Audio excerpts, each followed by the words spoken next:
Hello mga guys, good morning. Today is October 24.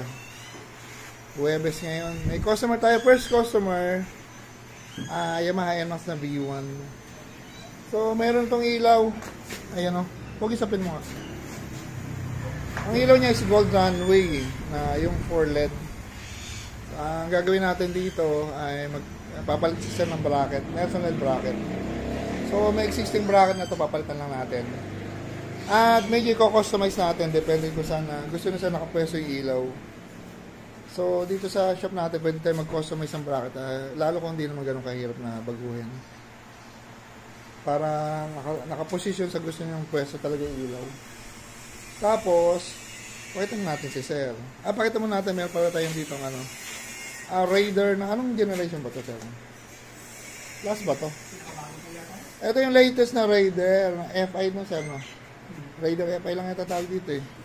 Shoutout kay Sir Chody. Kakapitan to namin ng ilaw. Tapos may dala si Sir na busina. So kakapitan namin yung busina. Sir Chody ng Camellia. Yan. So wawiringin na lang namin to. Tapos yung bracket ginagawa na. Pakita natin yung owner ng NMAX V1. Morning, Sir. Morning po. Ano pangalan po na, Sir? Oliver Diaz po, taga bandang SM Fairview po. Ay, si Sir ng chat-chat. Pamilya niya yung Oliver Diaz, no? Opo. Taga Fairview, Sir. Opo. First time mo rito po, Sir, no? Opo, lumayo lang po para magpagawa ng bagong bracket ni Sir Nelson. Ay, thank you, Sir. Saan mo po nalaman shop namin, Sir Oliver? YouTube po, saka sa Facebook po. Ay, search po talaga ako ng magagandang bracket. Ay, thank you, Sir. So, sana maganda yung maging outcome. Saka, kukustomize nyo naman, Sir. Pag may problema, Sir, sabihin mo, Sir, po. Opo. Papaayos natin talaga nung sa kung medyo hindi pantay. Yan ang maganda rito mga LEDs kasi kami gumagawa ng bracket. Pag may problema, nandiyan yung mga welder natin. Sila mga problema nun, Sir. Sulit po.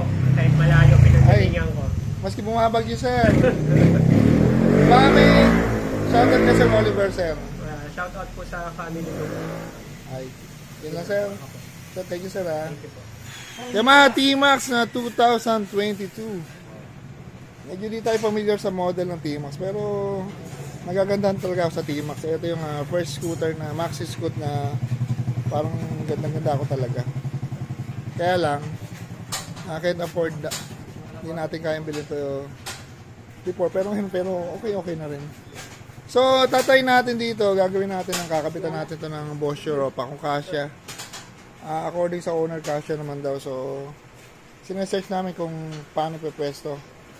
Basta kasya sa bracket naman, walang problema. Gagawin natin yung bracket dito on the spot. Andito yung mga welder natin. So, yan o. Ganda rin o. Umaangat pala to.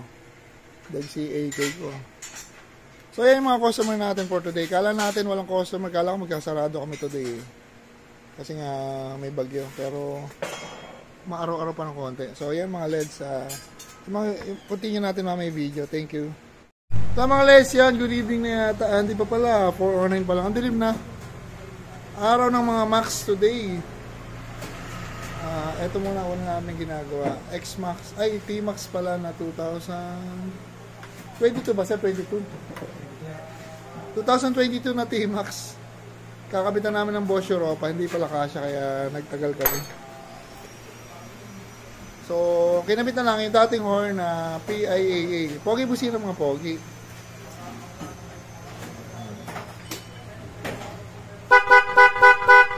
Sir, mas okay na itunog, Sir? Yun. According to Sir, yung owner, mas okay na itunog. Kasi nga, yung kanina nakita namin, nakasiksik dito, magkabilang side. Tapos yung sa kabilang side niya, pigil na pigil, nakasayad. So, naisip ni Pat, ilagay doon. Buti Pat naisip mo yun. Interview nga, buti naisip mo yung Pat. Natatawa. Buti naisip mo yun. Sumupit ka lang. Ha? Tulog po kasi dito sa apartment. Ayun o. Basta si Pat, problema sa busina. Kulang sa araw yan, kaya nyo tapusin yan. Busina lang yan. Kala ko binabay makin eh. So, binakit namin. Hindi, mga ganito kasi, mahirap ikabitan ng busina to. Basta mga maxi scoot, malalaking motor.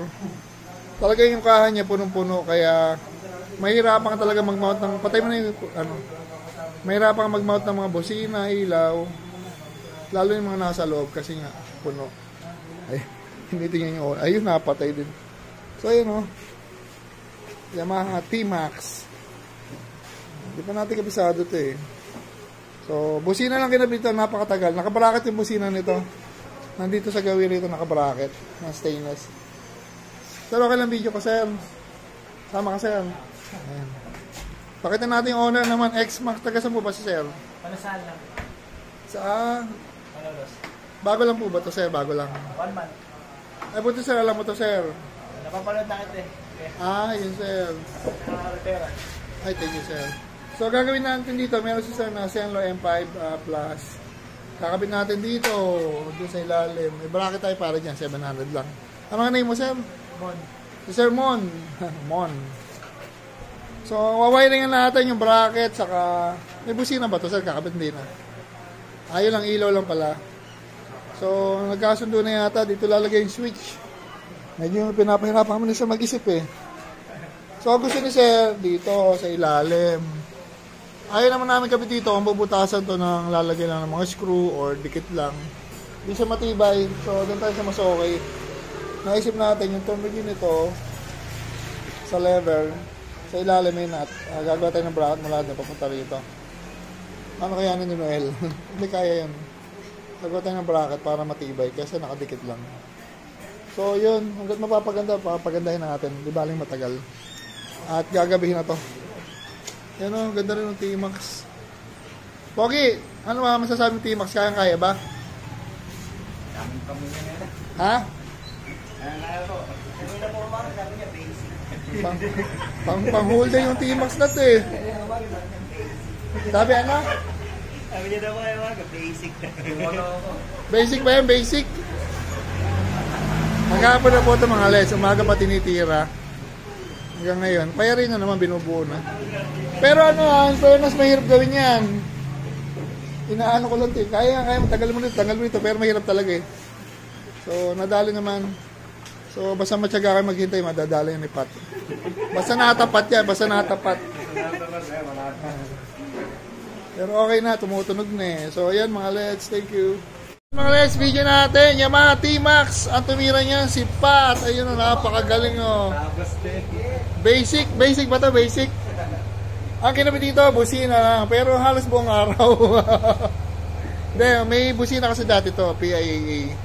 Tapos dinukot namin, tinanggal namin. Medyo mahirap tanggalin na masikip kasi eh. Saka yung unang ginagawa namin dito, hinahanap namin pwesto ng Europa. Kaya trinay namin baklasin yung mga gilid-gilid. Wala talaga, hindi kasya. So, ang nangyari, yung PIAA, ni-remote natin, ginawa natin ng bracket dito sa harap.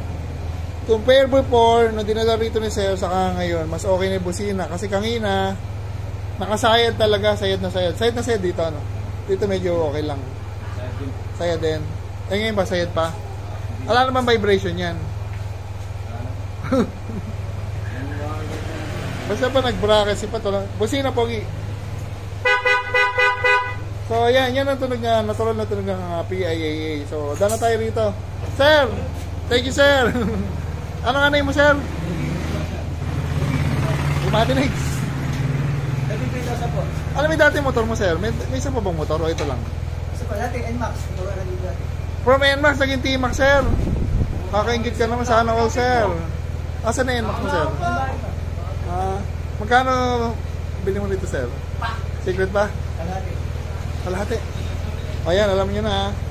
Pero mahal talaga to, sir. No? Mahal talaga to. So, pogi-pogi. Ayan, mag-brother, mag-kuya. Sir, thank you, sir ha. Ayan, salamat. Last customer, X-Max na V2. Ayan, thank you. Yan mga let's demo natin. Nagpawati sa amin Yamaha X-Max na V2. Si sir bumalik lang kasi medyo nalate ang dating. Maraming customer kanina. Bumalik siya pero natapos yan 8 PM na. So marami kami ginawa rito na customize. Yung bracket nasa ilalim pa ilong apat. 100 watts yan pero kasya sa ilalim kasi yung bracket namin ay stainless po yan na naka-powder coat. Nakatumingin sa tipos. Tapos pakita natin yung may passing pala yan, pogi. You know? Galing na pagkakapasing. Sino ba ng passing yan? Pakita natin, nakaka-proud eh. Nakaka-proud dapat. Gawa ni Pat yan, ayan, no? Kasi request ni Sir, may passing. Hindi, ganong kita yung madilim, ayan. So, naisip ni Pat, pwede rito. Ang galing nga, oh. Saan ba nakaturn dito? Dito ba sa mismo? Naka dito yan? Sa awa. Nakaganito. Ayan, oh, napakagaling. Na-appreciate naman. Tapos si Sir naman gusto rito.